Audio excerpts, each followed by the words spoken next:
All right, folks, we're going to go ahead and begin our webinar here this morning. Appreciate everybody joining us here this morning. It's nice to see you, Joe, on the call here, and Donovan as well. And welcome to the rest of the group. I know John Clark, you've been with us on all of these, and so we appreciate you coming back and looking for new ideas and sharing your thoughts. Got a bunch of things to share with you in today's virtual open house here. So a couple of things as we get started. One is, if you look on your screen, there is a place there for Q&A. It looks like this. There are no open questions here, but if we're going through this and you have a question about something, just type it in there, and we're going to try to keep an eye on that and answer those questions. We do have a Q&A session. Hopefully we can do it during the topic itself, but possibly we'll do it at the end. We'll make sure we get to that. So where we're headed today, basically, we have some new pictures of our displays we think you'll enjoy. We'll talk a little bit about some of the detailing and the stories that we try to put into the scenes. So that's one thing. And some of the headlines about that detailing. For those of you that are into operations, how switching works, we've got a video to share with you today on the operations scheme and the fundamentals of operation. That's featuring our O-scale layout and how that was built to really operate well. And it's got plenty of operational capabilities. Joe, you know that because you've hosted it several times during our open houses here. Frank's working on a new sub-display. And so this is one that is out in the open ocean. And there's some interesting experimentation and work going on there with how to create ocean waves and spray. So he's going to talk about some of those techniques. And then we have a tree clinic, making realistic trees quickly and inexpensively, something that we all want to do. And so, you know, the technique for making those trees is there. And then, of course, we're going to be answering your questions as we go forward. Okay, so as you know, our open houses typically look like this with a lot of people crowded together. That's why we're not open now. We're not sure, by the way, we're going to open in September. We're discussing that, probably not. Maybe not September, maybe not October. We're looking at November. We'll keep you posted on all of that, you know, based on what's happening and how comfortable we think people would be in the building. But you know what it looks like when we have a lot of people here, we're doing our clinics, they're crowded together. For those of you that haven't seen the center before, various layouts, we'll be spending a lot of time today on the how switching works on the O-scale layout. And as you get over to the Sundance Central, it really dominates the entire center of our area, our theater there, as a very large footprint. So you can get some sense for how the displays are laid out. And the various modules and 5 operating layouts and the military dioramas. You know, here's a picture from the other side. This is Charlie Belcher from Channel 13 when he was shooting some pictures for his Facebook page. He comes every November. There's one of his camera guys, and they give us some live coverage on Channel 13, which is always very helpful. And we do build stuff here. Most of the individual models are built at home, and the details when it comes to building layouts, when we build one, we build them here. And so this is the O-scale layout that we have in progress. We're working on some various parts. They're working on the backdrop. We wanted to share some pictures. One of the things we're big into, as you know, is detail. And it really brings the scene and makes it pop out. So Dave, this is actually what you have here. This is my SD40-2. This is Scale Train's rivet counter. And so I weathered this based on some prototype photographs there. But this is on a diorama, Dave, that you put together. And that's a Craftsman kit that you bashed that's on there. What kit is that? That's a Finescale miniature kit. I can't remember the Chester Railings, I think is the name of it. Okay. Yeah, so this is a close-up shot, but it's on a diorama. We just shot this up at the center a couple weeks ago. Here's another one we have. Now this is Doug, is he Fiscali? Is that how he pronounces his last name? Am I right about that? Yeah, yes, correct. And so this is on a diorama that he produced when he goes to shows, right? When he sells his products? Yeah, he creates a masterpiece, you know, one to show off. He takes photographs of it to sell it, and then they end up sitting in a collection. He uses them for a while, but all his kits are, or at least his large kits are limited edition. So if you can't sell it anymore, it doesn't do much good. So a while ago, I made a deal to get a couple of his original masters from him, the ones that he actually built out to photograph, and we've got a couple of them here. And they're beautiful work, and they really photograph well. Yep, they do, even during inclement weather. And so, here's another, this is a picture from the O-scale Lakeshore Industrial Railway. And this is the car float you can see, and then the tugboat that goes with it. We're going to get into more detail on that here in just a few minutes. Here's a shot. This is the S-scale. This is actually, these are paper buildings, right? This is one that John Addison built. I think I'm recalling correctly on that, aren't I? It's John Addison's building. I don't know all the techniques. I know he was in a thing with paper for a while. But. Yeah, I'm pretty sure that these are mostly paper buildings that he's done on this particular diorama. And so this one, now who built this one? This is the lumber mill that we have. This is ON30, right? This is Steve Pettit's work out of Australia. He sent up a couple of things years ago when we brought a container up. He had a couple of things to add to it, and this is one. This is a beautiful sawmill. It's highly detailed. It's probably, I don't know, 40 inches, 42 inches in width. So it's pretty cool. Right. Yeah. And so, one of the things that we look to do, which I know you appreciate, is put it in much detail as possible to give you the sense that this is what makes it look real.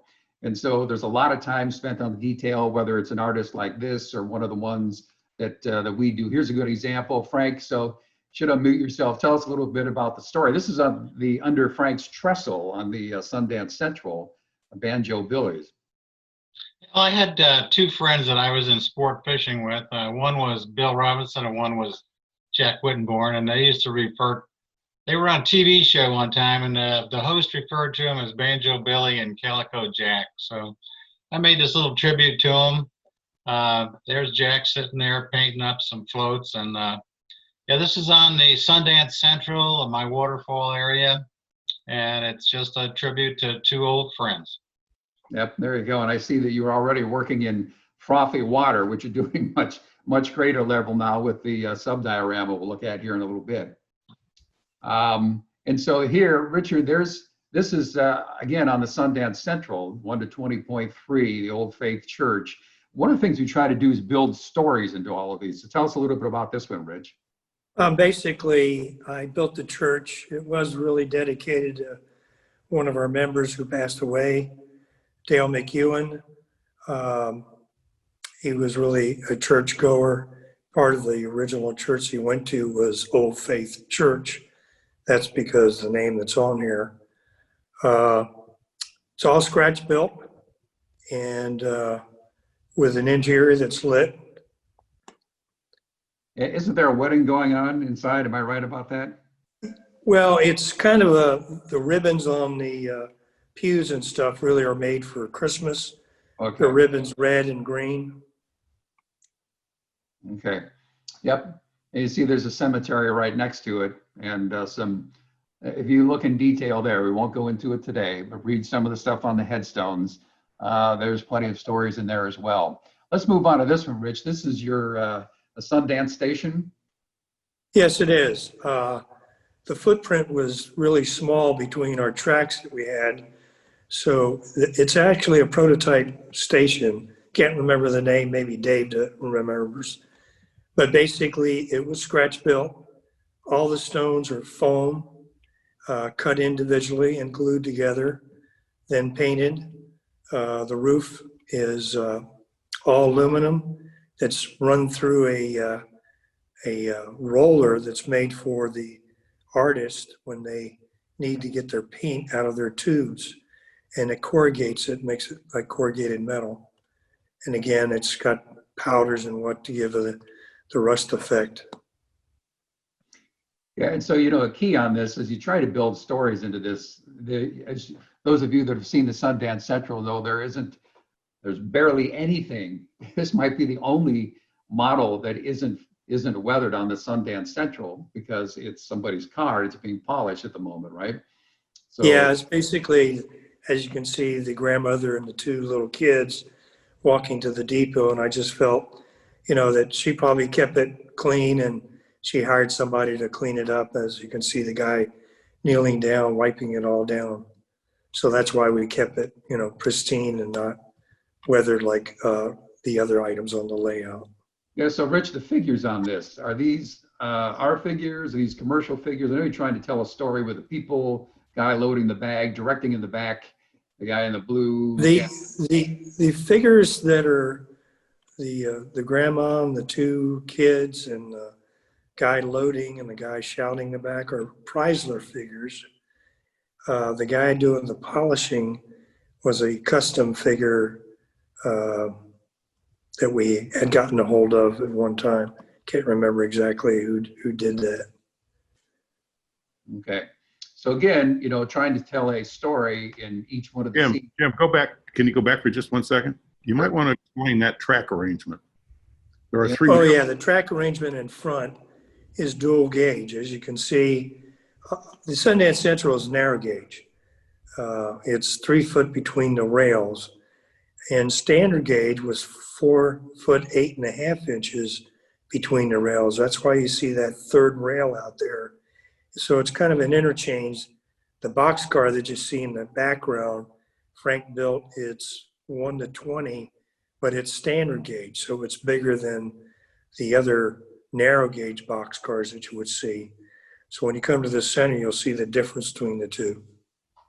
Yep. And, you know, maybe in another virtual open house, we'll get some shots of that. It's how, in prototype, is that a 30-foot car prototype, a standard gauge boxcar? Yeah, I think that's correct. It looks huge compared to the narrow gauge stuff in the standard gauge. Yes, that's a good point.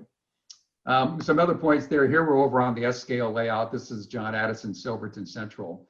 And he's got several bridges, but this one's a pretty dramatic bridge here, the steel girder bridge. You know, again, all of the detail and helps build the story as you go forward. The other thing we try to do is capture emotion. And so Dave, you know, this is a good shot. I don't know.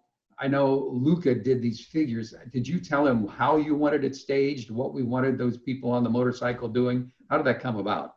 Well, we basically, all I do with Luca is give him the general idea, and he does his magic, and then you get really surprised and pleased when he sends the stuff to you. So this was we just gave him the basics of the crew coming off as being captured, bomber crew being captured during World War II, and then he came up with the, you know, the positioning and the sort of the feel for the guys. So he's probably the best in the world at taking those figures and expressing the poses that are so human looking. Right. And, you know, exactly like the guy over there to the left, obviously feeling pretty confident, pretty relaxed with a machine gun in his hand. And so, you know, this is what you might expect under these circumstances. Here's another example, you know, the detail, even the dog, right? That's Luca's dog, right? Hey, Jim, can you see the ribbon in the center of the screen? Yeah, is that on your screen too? Yeah, it's on everybody's screen. Well, let's see if we can move that. How about if we take this? How's that? Better? Thank you, sir. You're welcome. Yeah, so did he cast the dog, Dave? How'd that work? I think that was a readily available. This 1/6 scale stuff, it was extremely popular for a while. It's kind of fallen out of fashion at this point. The big thing now is our superhero figures. They're really huge, and they're making all kinds of those. But the ones World War II and related. So there is a market that actually casts these particular ones. So I'm pretty sure that was a readily available animal in 1/6 scale. Yep. Okay. All right. So let's keep moving here. Our next segment, operations as a part of the hobby.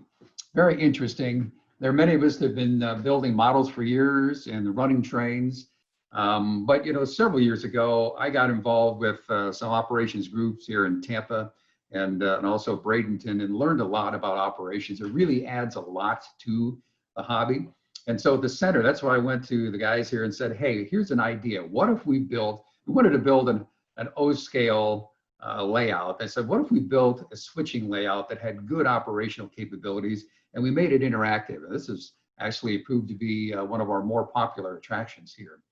And so we built the Lakeshore Industrial Railway with the idea that there's plenty of operations built in. So we put together this video. It talks about the fundamentals of operation. and what it looks like. And you'll see some of the things we're doing on detail as well.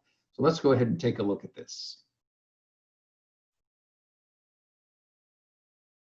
Welcome to this episode of Finescale Modeling. Today, we're going to show you how we packed hours of prototypical operation into a 3-foot by 18-foot modular layout, all in O-scale. Stay tuned. This particular video focuses in on the Lakeshore Industrial Railway, which is the O-scale operating layout that we're featuring here. But let me put it in context for you and tell you a little bit more about the Center for Finescale Modeling here in Odessa, Florida.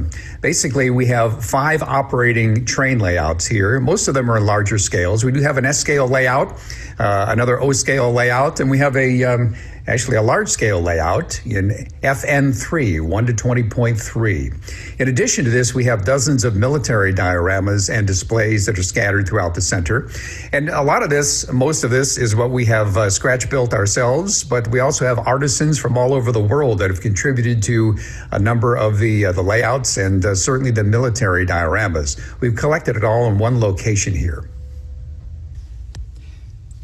As we mentioned, the Lakeshore Industrial Railway is an O-scale layout, 1 to 48, and we chose O-scale because it's large enough to be able to show a lot of detail and fits in with the fine scale modeling concept that we have here.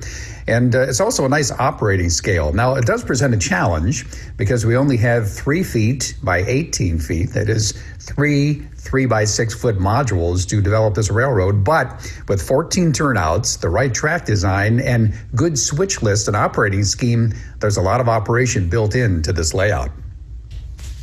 As many of you know, there's an entire segment of the model railroad arena that focuses in on real model railroad operations. And so rather than just run trains around in a circle or an oval or in a continuous fashion, the concept behind operations is that you would run your trains in such a way you're replicating the prototypical operations you see from real railroads every day.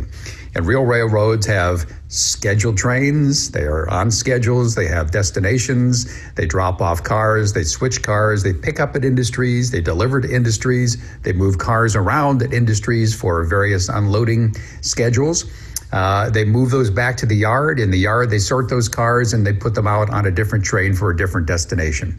And so there are many ways to do that, from switch lists that we use. Some people use car cards. Some people use a fast clock. But in this case, we are essentially following a switch list that allows us to do the kind of work that the Lakeshore Industrial Railroad might do every single day as they service the industries in this particular diorama.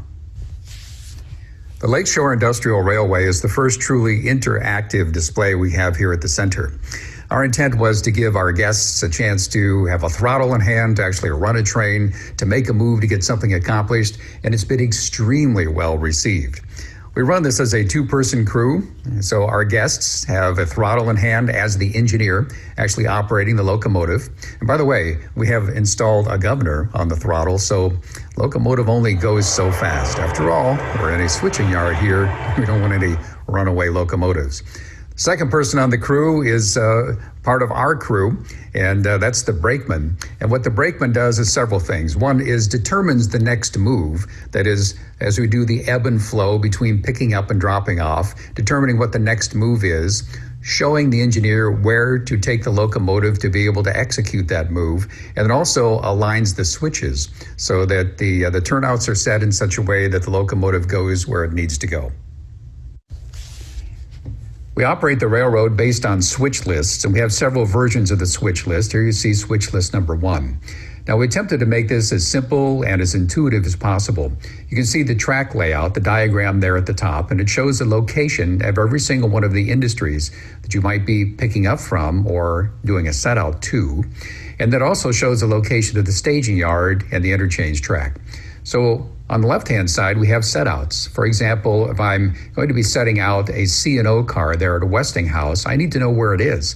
So it shows me the origin. It's in the staging yard. Or say, for example, the car float, I'm looking to set out the ACFX car. That is in the interchange track. So I know where the origin is, where to go get that particular piece of rolling stock. Same way with the pickups. For example, if I'm at the car float, I'm going to be picking up 2 pieces of rolling stock there, a B&O car and a C&W car.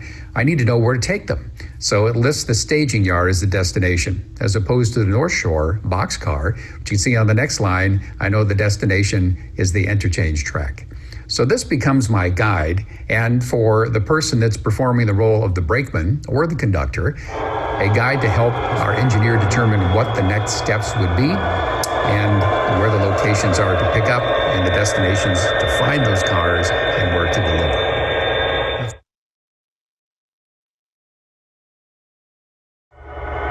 Okay, so when we're making our operational moves on the layout, there are two fundamental moves that we're going to make in order to get our work accomplished. One is going to be pickups, and that's what we're going to be demonstrating here. You can see that the locomotive is going to be moving down to these two industries to make pickups here.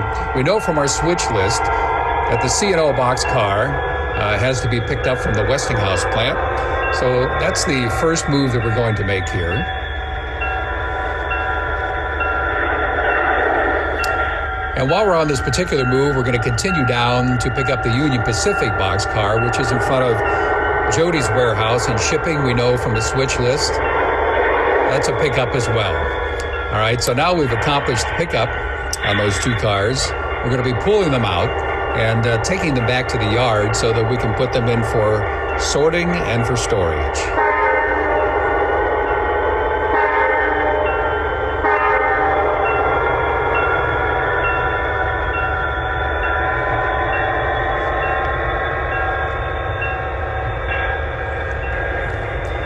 Okay, so let's think about our next move here. We picked up two cars from industries here, one from Westinghouse, one from Jody's warehouse. And now we need to get those cars away, and we need to get them back into the yard. So we have to make a runaround move because the problem is our locomotive is on the wrong side of these cars. They have to be pushed into the yard. So here's the move that we're making. We're going to bring it down to this portion of the yard that will allow us to do a runaround move.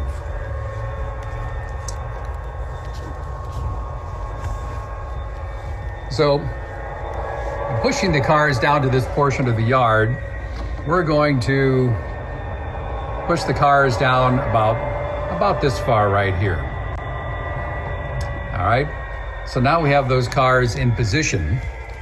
What we're going to be doing is we're going to be uncoupling. And then we're going to be running the locomotive back this way, about to where the water tower is.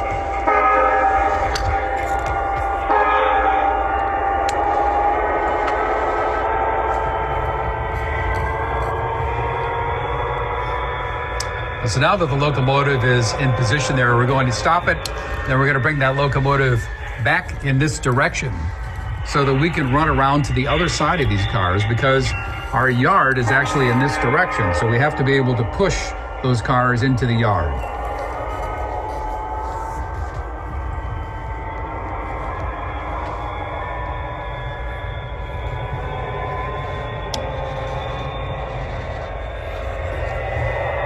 These are the kinds of moves, by the way, that real railroads make every single day. Conversation between engineers and brakemen and conductors trying to figure out how to do this most effectively.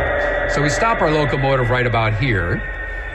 Now we're going to throw this turnout, and it puts us in a good position to come up here and couple onto these boxcars right here.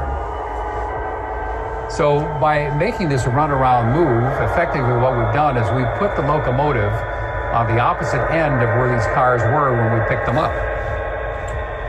So now we can push them directly back to the yard, where we can put them in storage until we're ready to move them in the next move.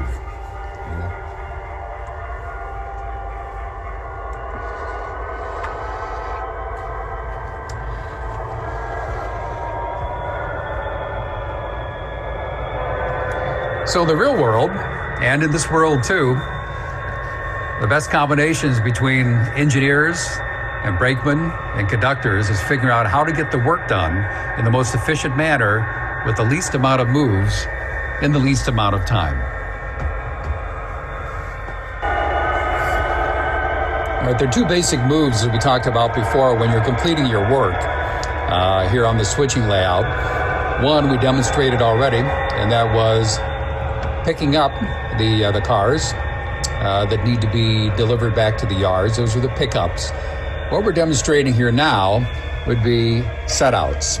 And so this is the opposite. These cars we picked up from the yard here just a little bit earlier. And now we're making a move, and we know that the yellow boxcar, the Naper Valley Junction Railway car, used to be spotted at Jody's warehouse in shipping company. So that's going to be our first move, is to spot that car down at Jody's warehouse. So we're going to get the car into position, try to put it in the best spot to be unloaded there on the loading dock. So you got a guy standing in the doorway waiting, giving us the high sign. All right. So now we're going to uncouple the car. Now the way we do it here in operations is I'm grabbing the glad hand on the KD couplers and uncoupling the car. Now sometimes people say, well, wait a minute, is that realistic? And the answer is yes, it is, because that's what real railroads do every single day. There is no automatic uncoupling in a real railroad. Every railroad uncoupling move is done by a brakeman or perhaps a conductor who goes back there and pulls the manual lever to release the coupler. So we have released the coupler on our yellow boxcar, the Naperville Valley Railway boxcar. We're going to move forward now. We're going to be spotting the New Jersey Central Line's boxcar, which goes to our Westinghouse plant. So we now have that in the correct position. And we'll be doing an uncoupling move here as we did the last time. All right, now the car is in position, and we'll move the locomotive out of the way. If we're going to emulate the operation of a real railroad, obviously we need to have places where cars are stored that we're going to be able to deliver as set-outs to the various industries. And that same storage yard needs to be a place where we can deliver those cars that we pick up from the industries right now after they've been unloaded. So that's the primary purpose of this particular yard. We're shuttling cars back and forth, exchanging them with the cars that we are picking up as the pickups at each industry. And then this is where we get a lot of the cars that we take to the set-outs at the various industries as well. So there's a lot of movement in and out of this yard, and we're going to be thinking as it ebbs and flows where we get our space and what the next movements will be to get that accomplished.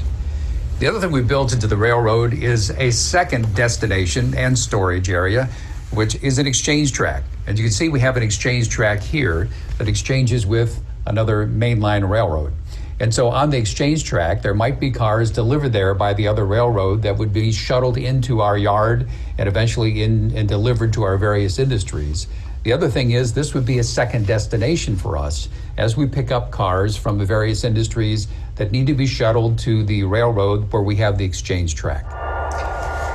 So as you begin your strategy here to run your operation and do the work necessary to be able to complete the switch list, you want to be thinking about where your opportunities are and what space you have available. For example, as you can see, the yard is pretty full. So we don't have a lot of free trackage right there to be able to put additional cars or a lot of additional cars. So you're going to think about how you're going to proceed first. It's likely you're going to go out to at least one or two industries and free up some space in front of those industries, follow your switch list, and pick up a car from maybe one or two industries and bring those back to the yard. And you might think it would be good just to go pick up all of your cars from all the industries and get that part of the work done, but it wouldn't work very well because you can see the yard is pretty full and it would fill up and be overflowing quickly. So you're going to have a bit of an ebb and flow between picking up cars out at the industry locations, bringing them back to the yard, and then coming to the yard and delivering cars, making set-outs to those industries as you attempt to free up space inside the yard itself. The same thing goes for the interchange track.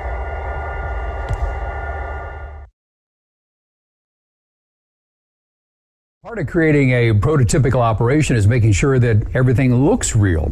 So we do a number of things. You can see here with the locomotives, the manufacturer, when they deliver a locomotive, it's beautiful and it's got a lot of detail built in and it's bright and shiny. The reality is no locomotive would look like this unless it's just rolling out of the paint shop. Even after a couple of weeks on the road, it would not look this bright and shiny. And the details are kind of hidden because everything is about the same color. So you can see what we do on our locomotives, really several stages. One is, first thing you have to do is dull it down, right? Because no locomotive is going to be that shiny. So we use some dull coat to dull it down. You also want to do some paint fading because as paint is out in the natural weather, in the sun and the rain, it's going to fade a little bit. The other thing that happens is you think about how water runs down the locomotive. It's going to create some streaks and some stains on the side of the locomotive. So think about how water runs down and how that would be represented on your locomotive as you weather it. And these things rust as well. And there's certain points of the locomotive that are more likely to have rust in the corners, in the edges. You see some nicks on the handrails, some things of that nature. When you add all of this detail, it makes the model look realistic. It brings out the detail that the manufacturer naturally put in there, and it gives you that kind of pop. Now, many of the same concepts apply when you're actually weathering your rolling stock. It's not going to be clean and shiny either. All right, and again, there's a lot of detail in that rolling stock you would never see without some of the contrast you have from some of the dirt and some of the grime. And so here you can see, this is actually a covered hopper. And what we did is we looked at photographs of the prototype. So it's easy on railpictures.net, other locations out there. You can get pictures of what these things look like. And many times you can actually research the actual car number and see what it looks like today. There are thousands and thousands of photographs out there. So see what your prototype car has done. In this case, there's big rust on the side, several different layers of rust. You've got some old rust in darker colors and some new rust in lighter colors. And by the way, the same thing applies with other types of cars. Here you can see a gondola. And so we have weathering on the outside of the car, on the trucks and on the side frame, etc. But also the load, because this is part of a scrapyard display, is in there as well. And so the load is weathered, so it would not be sitting in a scrapyard looking like bright, shiny metal. It too would have all those elements of rust and dust and dirt. And so when you put that into the load, it makes for a realistic scene.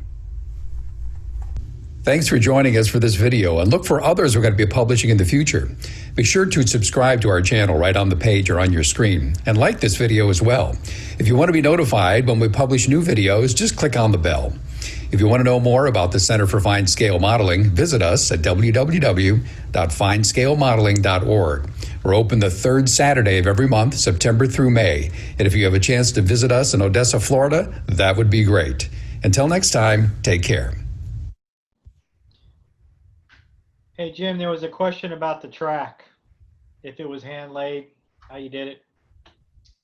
Yeah, so the track itself is flex track. It's this is code 100 rail that you might often see in HO, but we wanted lightweight rail because we have a switching yard here. And then the turnouts were built using the fast track systems. Frank, can you turn on your mic and give us a couple of words about that? Yeah, the Fast Track sells a lot of computerized cut aluminum templates. You just lay the rail into the template, and there's slots in there to use the printed circuit board ties so that you can solder the ties to the rail. And they give you templates of what patterns to cut the various pieces of track that make up a switch, the frogs, the points, the side rails, etc. And you just lay everything into this template for left and right hand. And then they have them for all different scales and gauges and code of rail. And then you just solder the thing together. And when you get done, you have a completed switch. Yep. And so the turnout. Very nice switches. Go ahead. Pardon? No, they're very nice switches. They give you, well, they don't give you, they sell you like point things where you can lay the rail in there and file it so you get the correct angle on the points and on the frogs. Those are all little extra items that they sell you. But in the long run, it's a very enjoyable piece of the hobby.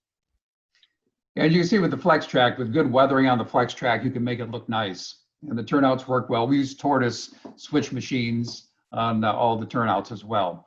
But on the point of operations, I know that a number of you on this call are into operations. You can do this in all scales, by the way. Donovan, who's on this webinar, does it in N scale. There's a lot happening in HO scale. We're obviously using O scale, but operations really brings a nice sense of satisfaction and purpose, obviously, when you're developing your layout. By the way, when we have open houses, people love to run this, especially young people. We find out that really teenagers or even 11 or 12-year-olds can't wait to get their hands on the controls, and they can figure out what the next move. Some of the adults are afraid of it, but don't be afraid of it. Have some fun with it and do some operations on your layout as well. We would encourage that. Okay, so Frank, on the submarine diorama for the open seas here, kind of give us a sense for what you're doing. Well, I decided, I keep going through these pictures and I see these dioramas of ship models going through heavy seas and the spray flying around, and they just got me intrigued. I thought I'd like to try to build one, get away from railroad stuff for a while, just to give me something else to do. And then the more, obviously, the more you get into trying to do something, you end up researching on top of research, and you find out more and more that there is to it. It's not just a simple little submarine. Dave, when he was doing his sub diorama, got into it in the same way. He was in neck deep in research on that one. So this is a picture here of back. This picture here shows the various color schemes that went through during World War II. They started off with just a black, and then they went to a blue, and then a light gray, etc. But the one I wanted to show here was the various. Now, we call it a conning tower. Everybody refers to it as a conning tower, but the Navy during World War II referred to that as the fair water. Now, the fair water in the beginning had as you can see, in the top submarine had little holes up there. There was a covered bridge, and behind that was an open bridge. And you can see the second submarine is pretty much the same way, but then the bottom two, the captains on the sub said they wanted all this stuff cut away because it was too much of a silhouette and it was too easy to see. So the Navy obliged, and they started cutting away all that sheet metal that made the fair water. They didn't want the streamlining. What they wanted was a lower silhouette. Thanks, Jim. And here, I just thought I'd give you a little visual here. The conning tower is actually a pressurized vessel that sat on top of the pressure hull, and then directly below that in the pressure hull was the control room. So the upper structure that we all look at is called a fair water. And then you can see the main induction valve was inside the fair water, which was the large valve that opened up so they could get air for the submarine to run the diesel engines, etc. But the conning tower was a separate pressurized vessel. Next. All right, now I'm starting to, this is a very crude looking piece of foam I've got here. I've got 2-inch thick foam that's about 30 some inches by about 12 inches, and I'm trying to build up the waves. It doesn't look like much here, but as I go along, you'll see that I finally get it shaped up. This was just started out as a mock-up, and then I decided to go ahead and continue it. Next. Now here I've made I wanted to see how long the sub was going to be. So the model said it was going to be 26 inches long. So I took a piece of that foam and made myself a sub that's about 26 inches long. And I started messing with it that way. This was before I even decided to go ahead and buy a submarine and go ahead and do the whole thing. I was kind of testing my theories to start with. So I've kind of shaped it all in here. I've had some filler. And took a plane. I forgot the name. I forgot the name of the plane. Sureform, a Sureform file, and then cut it down and smoothed it all up. Next. Now I used a hot knife to cut up pieces of foam, and you can see once you cut the foam, it becomes black and brittle. But that's okay. It's going to be eventually covered. So I'm making a little test piece here at the bottom to see how I'm going to make the actual, over the top of the main waves, I would have little small waves that were kicked up by the wind, etc. Next. Now, one of the methods that people use is to cover the base waves with aluminum foil, and that's what I decided to do here. Some guys use toilet paper, some use tissue paper, and they build it up with layers of tissue paper and toilet paper and glue and get to this point. But I watched this one video. Richard sent me a video of a guy, and he's using aluminum foil, and I thought that was pretty neat. So you spray the aluminum foil with spray glue, and then you put the shiny side down, and then simply attach it right over the top of the waveforms that you've created. Next. Now, the one on the left is my little mock-up piece, and I've painted the aluminum foil with gesso to give it a base so I could paint it. And the one on the right is my actual diorama that I'm working on, and I've got several little wave peaks in there, but the area in the circle I decided just didn't have enough waveform to it. So I decided to redo that particular area after I'd gotten this far. It's just a matter of adding another piece to it. So next slide. Okay, the one on the left shows my little burnt and crispy waveform. And then on the right, I've got the waveform glued down on top of the other waves with hot glue. And then on top of that, I've added another piece of foil that's been spray glued down. Next. Now here's on the model comes with supposed to be a 1944 version, but it's not quite a 1944.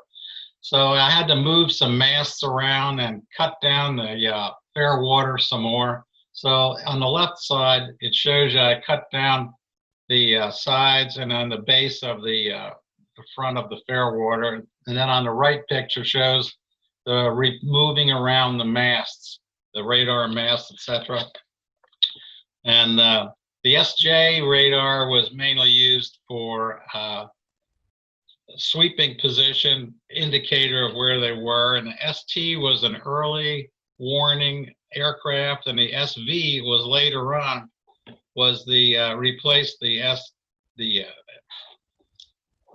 replaces the SD radar, which was an aircraft, but the SV gave them, position and distance and things like that. But the SJ radar was the one that you're all familiar with today, which gives you a little circle with the blips going on. So this is where I had to update the submarine, so I started moving masts around and cutting down the fair water. Next. Now here's an example of the conning tower, the fair water, and then all the modifications I made to it. So the odd name for it, the long deck on the back end was called the cigarette deck, so the guys could go up and have a smoke when they wanted to. Next. Now I'm going to make, the kit comes with little plastic stanchions, and you're supposed to run thread around them to make for the railings, but I decided to make my railings out of brass wire. So this is 020 brass wire that I've soldered up, and I just turned this particular one here is the cigarette deck. I turned it upside down and made a poke hole where all the railing posts were supposed to go, stanchions, and then drilled little holes into my solder board and started soldering the wire together. Next. Now here's an example of what it looked like once I've got the railings all soldered up and in position. Now everything's just sitting here because I didn't want to glue it all together and then end up having to bust everything off. So next.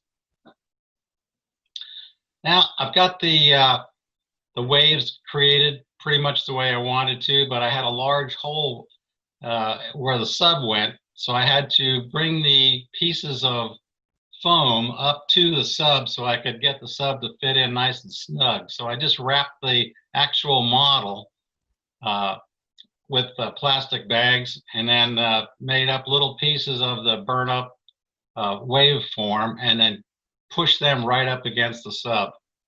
Next. Now here's those little pieces with the sub sitting in there. So you can see now it's up right flush to the hull. Now here I've painted them all with the gesso, and looks pretty good. Nice waveforms. Now here's 3 examples of my test pieces. The one on the left is just a mock-up, I was trying to use the Woodland Scenic Snow as a white cap. So that's just an early version of that. The one on the right was the first piece I actually tried to use, and I painted the gentleman that used the video that I used, painted the base water with sea blue, which is actually kind of a greenish tint, but it looks pretty good. And then on top of the sea blue, he puts clear blue, which is a very light, transparent blue haze. So you can see I went kind of far on the sea blue, which made it kind of dark.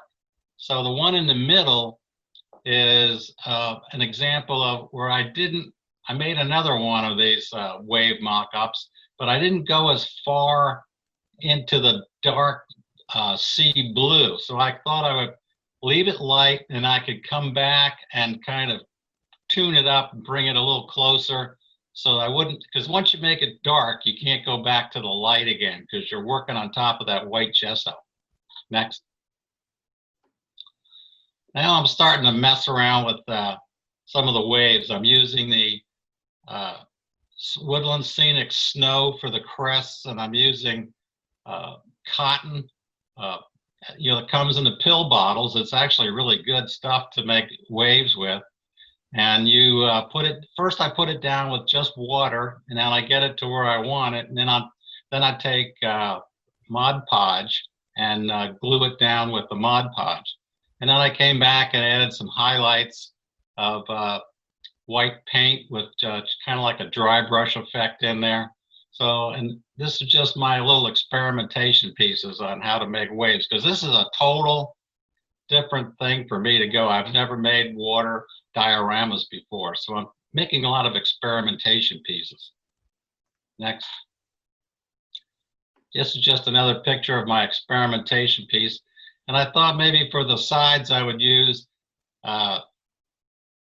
global positioning pictures here from Google of where American subs sank in the Pacific. I thought that might be a tribute to all the 52 subs that were sunk during World War II.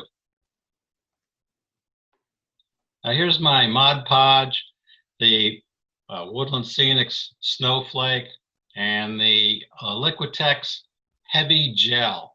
Now I'll be working with that later on with creating more waves and water. And then this is just an example of that cotton that comes with the pill bottles. Just pull it apart and work with that. And this is my actual sub base. Now here, when I do the painting on the waves, I use a little piece of fiber from filter fabric, and I dip it in the paint and then white paint, and then just kind of touch it to the model, and it gives you an irregular pattern for the white highlights. I use a really tiny piece, because if you use too big a piece, you may get blobs and blotches and things like that. So use this little tiny piece, which gives you a lot more control. We use that same method, Frank, for putting some rust spots on rolling stock as well, right? Yes, we do. It's Dave came up with, I believe Dave started this thing with using little pieces of fiber filter. Now, this is my actual diorama that I'm going to use. And you can see I put the sea blue on, which kind of definitely looks green, but I wanted to stay away from the wave peaks so that I didn't make it too dark. I wanted to leave some highlight areas. So next slide. Now I've come back in with the clear blue and started to top it over. Now I can see where the peaks and valleys are, so I'm going to come back in with another slide. I don't know if we have them in order, but you'll see I've darkened it. Yeah, here it is. I've darkened it back up again by adding more sea blue, and then also topping that. The sea blue is a flat color, so you have to come back with a clear overspray so you get the nice shiny water effect. But here I've darkened it up, and I'm going to leave it at this point, because later on, if I don't like it, I can always come back with just a little more of the darker sea blue, but I just don't want to lose all those highlights yet. Next. And I guess I'm done. Yes. I'll, All right. I'll take a bow and leave. It's the There exit you go, stage Frank. left. Some really beautiful work there. It's great to explain all the detail that's involved. I'm sure that some of these techniques, if somebody's doing a diorama like this, would be useful. But if you're not, even other water techniques and the experimentation and using these particular products to get the outcomes can be very helpful. We'll give you updates on Frank's progress. I'm sure he'll be working on this for some time. All right, Well, so I hope to do this. So I hope to do this submarine diorama in a little faster time span than what Dave did his sub diorama in. yes, I think Dave's in year 3. yeah.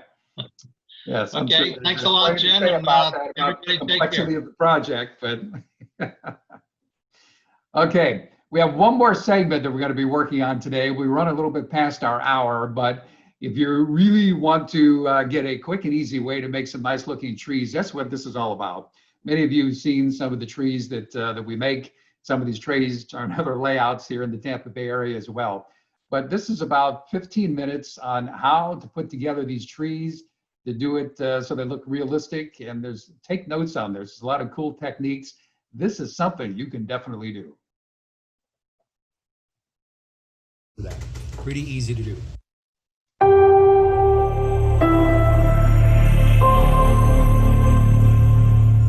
Hey folks, listen, we are on a mission here to help you really good looking trees, to do it easily, to do it quickly and pretty inexpensively.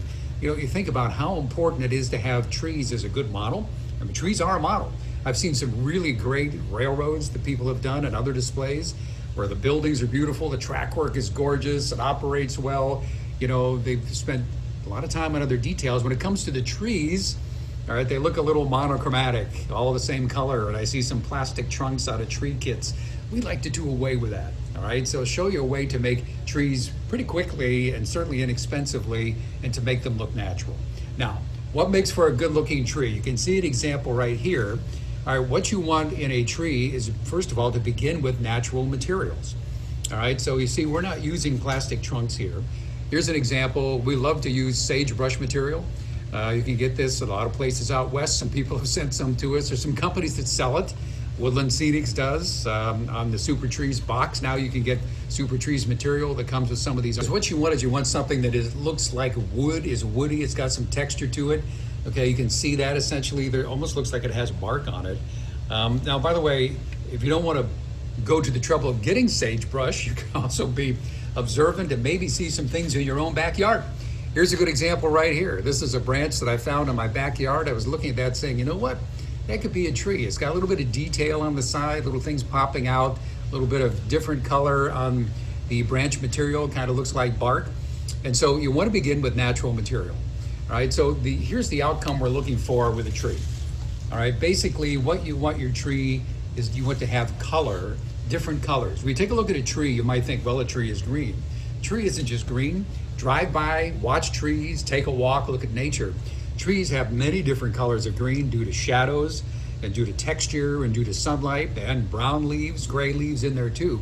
So what you don't want is this, what looks like a cotton ball that is green on a stick. That's what I see on so many layouts. What you want is something that looks like this, all right? You can see, first of all, if you look at real trees, you can see through them. Let me adjust this light just a little bit. Little backlight, you can see how you can see through that tree. That's the idea. You don't want something that is like a solid cotton ball or puff ball. You want to be able to see some of the branch structure inside of the tree when you're finished. So that's certainly one outcome that you're looking for. The other thing you want is texture.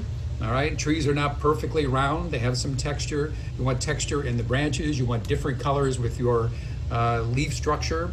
And you want shadows. That's what makes it look real. And we're going to show you the steps to be able to do that. Pretty easy to do. All right, I mentioned starting off with natural materials. We happen to like the sagebrush, but you could do something from your backyard as well. You can see what I've done here. Basically, I have just drilled a hole in the bottom and taken a small nail, cut the head off the nail. You put the nail up in there, a little bit of AC glue, and you are ready to go. You can stick it right in your working area. Here's another example. This is a small piece. You can do this in any scale. If I was building an N scale tree, I'd probably use a smaller piece like this, or this could even work in HO. Although, one thing to remember about trees is they're bigger in real life than you think. I mean, we have a tendency to do all our trees about the same size, or even in an HO scale, nobody wants to get a tree that's bigger than about 4 or 5 inches. Well, tell you what, real trees are 40, 50, sometimes 60 feet tall, which even in HO is going to produce a tree about that big. So think about how big trees are actually in real life. All right, so what's the process? Let me clear a little bit of space. We're going to make one together here. All right, so this is the branch that I got out of my backyard. Put the nail underneath there so that basically I can stick it in there and get it ready to work. Now, the first thing we want to do is we have the basic structure here, but we need to add more detailed branch structure. And so what we recommend to do that is a material called super trees. Super trees from Woodland Scenics, Scenic Express, a number of different companies provide it. This is actually, I think, from Norway. This is a plant that grows there and they dry it. And this is what it looks like when you get it out of the box. It's sort of a tan color like this. You see it's got some nice structure on it. It makes for really good detail when you're working out branch structure for your trees. Now this is the natural color. What I like to do with this is we like to paint it. All right, so basically this is what it looks like after I've painted it. All I did was take some brown spray paint like this and basically give it a brown base coat. And what I like to do is go back, there's a little bit of gray automotive primer and hit it with some tips, a little bit of gray, because again, the more you create some color contrast, the more realistic your tree is going to be, because things are not simply one color in nature. So get material that looks like this, all right? So we're going to build out the branch structure in the tree we're building together. Now, I've discovered a very easy way to be able to do this. What I'm using here is spray adhesive. All right, it doesn't have to be this particular brand, but you can see it at your craft store. Easy enough to get, certainly easy to use. And so the first thing we do, by the way, before we do this, here's another suggestion I have. Before you start spraying that stuff all over your hands, I would recommend that you use some gloves, all right? So I'm gonna put some gloves on while I'm spraying that on. That will save me a lot of grief later trying to get that stuff off my hands. And so once you put your gloves on, then you are set to go. And it's a simple process, all right? So here's what it looks like. I'm just going to do a spray coat of this adhesive just like this, all right? You see it's getting a little bit of a white color, but that's gonna dry clear as we go forward. I would get pretty good coverage. Smells great too, boy. But you might wanna do this in an environment where you have some pretty good ventilation.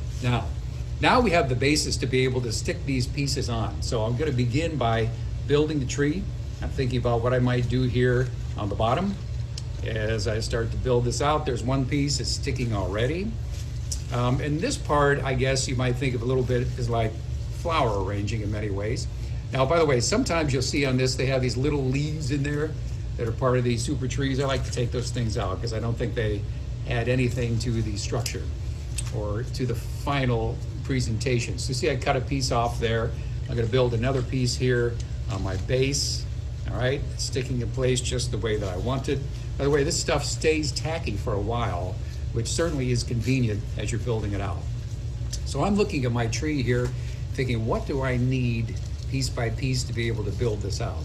So I got another piece here. I want to add a little bit of base structure here at the bottom.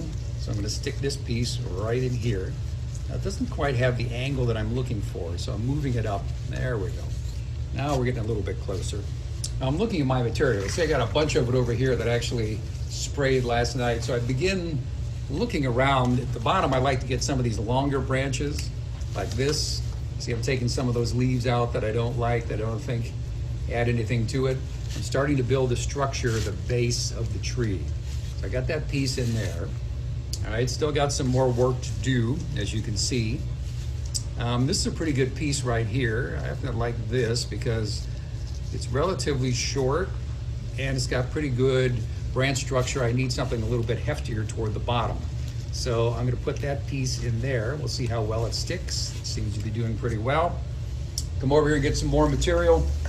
Again, you're looking at your pieces and making strategic decisions along the way. It's not that difficult to do, but keep in mind what you want your end product to look like. Take a couple of those branches out of there.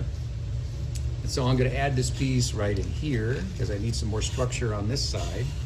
Now as I start to look at this, I see we got a bare spot in here, right? So I'm going back over to my material. I think I need a pretty good piece there to sort of build out that center a little bit. So what I'm going to do is pull some of these leaves out of here that I don't want. Trusty scissors out, cut that piece about that long, and it looks to me like I can put this right in here. There we go. Now I'm starting to get a pretty good structure. Now you see what I'm doing? I'm just building this up piece by piece. I still need some height there. Probably don't need as much height coming off those branches. So I'm coming back over here to my material. I'm selecting a piece that I think is going to be pretty good to give me the height that I'm looking for. This is a good one here. All right, it's got some pretty good branch structure on it. It's too long in its current state. I was going to snip that off, come over here and start building out the middle. All right, so you see we're starting to get some structure along those lines. A couple more pieces that I'm going to need. I probably could use something that's got a broader top coverage on it.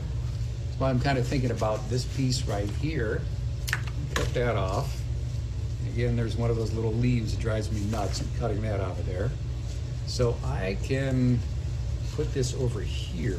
Now you see what happens. We're starting to get pretty good shape for a tree. I'm looking at this and saying, where do I need help? I need help right here, and I still need a cap on the top, is what I'm thinking. So probably another 2 pieces to put on that. Let me see if I have the piece that I think would make a nice cap. I'm not seeing it over here. I'm gonna go back over here, grab another piece. So when I think of a cap, I think about a piece like this. You can imagine that as the cap on the top of a tree. So I'm gonna snip this off right about there. And we're gonna put this in as the cap. We take it right down the middle. Now, by the way, when you get to this point, what happens is this material starts to stick to itself, all right? So it's easier to get the connections. Now, as I take a look at this, I'm thinking this branch sticking out is too big. So what did I do? I just trimmed it off. Since we're working with natural material, it's easy to do that. I'm looking at the tree saying it still looks a little bit sparse here. So I picked up one of these spare pieces I have here. And now that I see it doesn't have the structure I was looking for. I'll pick up a piece like this. Let me get this leaf out of here. We're just going to start adding some additional structure right here. See how I'm building that out? And again, the glue is still tacky. It's still accepting the branches as I go forward. So I'm starting to look at my tree thinking I probably need one more piece up here to sort of cap this thing off.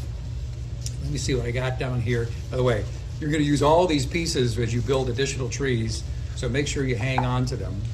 I'm thinking that this kind of looks like a cap that might work for me here. Back to my scissors, trim it off here.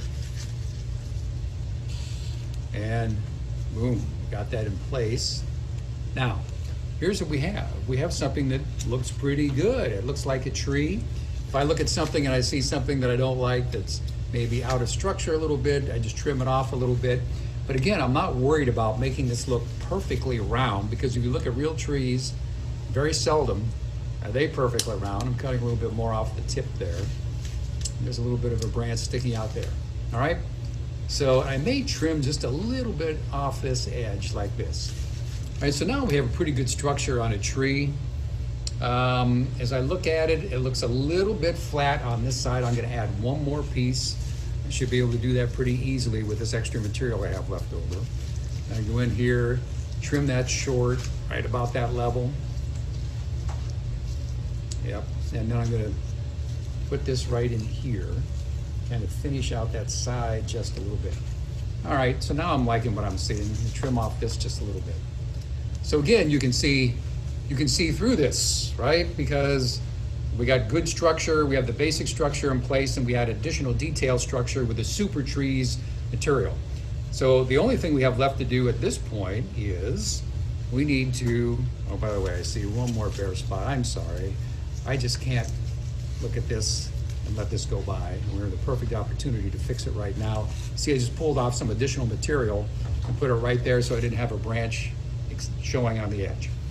All right, so now we have our tree built. By the way, how long did that take us? Maybe 3 or 4 minutes to be able to do this part of it? Not very long. All right, we got a good looking basis for our tree. The next thing it needs is color and leaves, right? So we're going to move to the next phase, and that's where we start putting the leaf material. Now, there are a number of companies you can use. I happen to like this. It's a German company. We would probably say Hecke. I think this may say Hecke as they pronounce it, but they produce some really good scale leaves. I happen to like theirs, especially if I'm doing a tree of this size. I think they're a pretty good size. Their super leaf that comes from Scenic Express, some good material. There's another example of some of the super leaf material. So there's a bunch of stuff out there, and it comes in all different colors. If you're doing fall colors, you want to put a little bit of brown in there. What I happen to like about this particular leaf that I'm using right here is you can see it's got multiple colors in it, right? So it's got a little green, a little brown, different colors of green. So we have to be able to get that to stick to the tree. Now, I would not recommend this. This is too heavy, the spray adhesive for getting your leaves on there. So what you want is some super hold, ultra cheap hairspray. This happens to be Aquanet, probably get it at the dollar store, right? So what I'm gonna do here, two things. One is I'm going to bring this over as a catch basin because this stuff is relatively expensive. That's about $7 worth of leaves in that bag. So the stuff that doesn't stick on the tree, I'd like to hang on to it and put it back in the bag. So we bring this over here. First thing we do is we give it a good coating of hairspray, all right? And don't worry about using too much hairspray. It won't be a problem. So they say. All right, so now I've got this. I'll put this over here for a minute, open my bag of leaves. I'm gonna make this my base coat of leaves. All right, so basically now I've got that wet with hairspray. It's gonna do a light sprinkle, or rotating that tree around. You wanna get all parts. I'm gonna have it upside down so we can get some on the bottom as well. You know, again, you wanna do a light sprinkle so you don't end up with big clumps necessarily of leaves. You want them reasonably well distributed as you go forward. So this is my base coat here. We need a few more leaves. And now you can see we're getting something that looks like a tree. We got multiple colors on there. All right, we'll hit some at the top, some of those leaves as well. Now, one of the things you often see in trees is the leaves, whether they are lighter or not at the top, they appear lighter. So I'm gonna get some additional color on this. I'm gonna give it one more shot of hairspray. Again, it doesn't hurt you at all.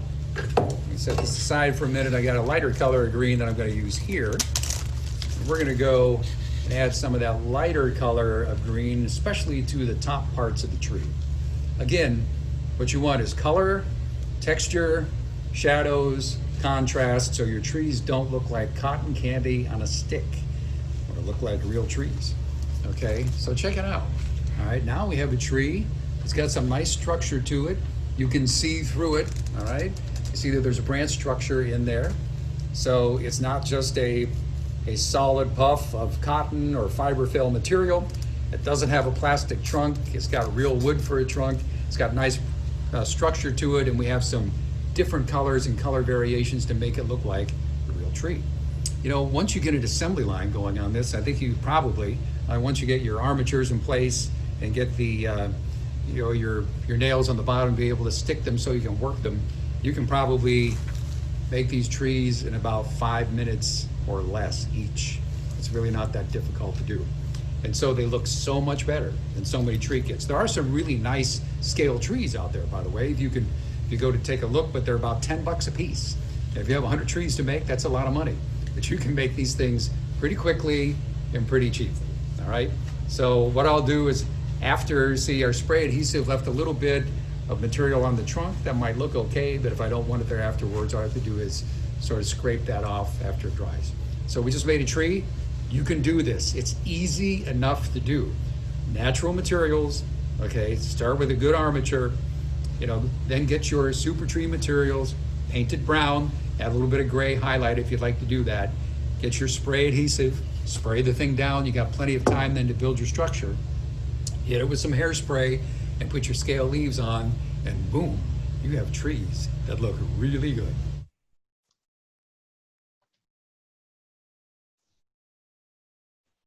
Okay, there you go. By the way, I hope some of you built some of these trees. I would encourage you to try this.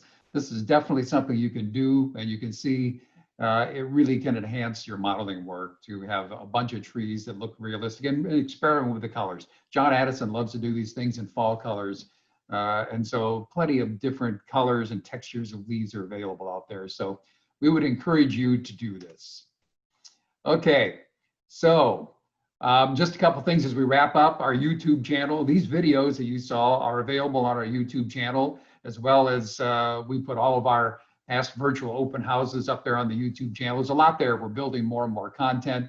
Here's the one with the super tree demo and how switching works. That's available. Don't forget to like them when you're there. Subscribe to our channel because we're putting things up there all the time. If you click on the bell button, you'll be notified every time we put something up there. And we encourage you to share these videos with other modelers that you know and people you think might have particular interest. And of course, our website, finescalemodeling.org. There's our mailing list. Probably most of you are on it. If you're not, get on it or invite people to join it. Eventually, we'll open again. You can come and see us live. There's directions. We'll do events, and there's an online gift shop. Other things you can do there as well. So again, we appreciate you joining us here on this Saturday morning. And hopefully you pick up some ideas and techniques you can use in your own modeling. Try some of these things. If you have questions, you can reach us. The contact is right there on our site, and there's an email that we'll get, and we'll be happy to answer your questions.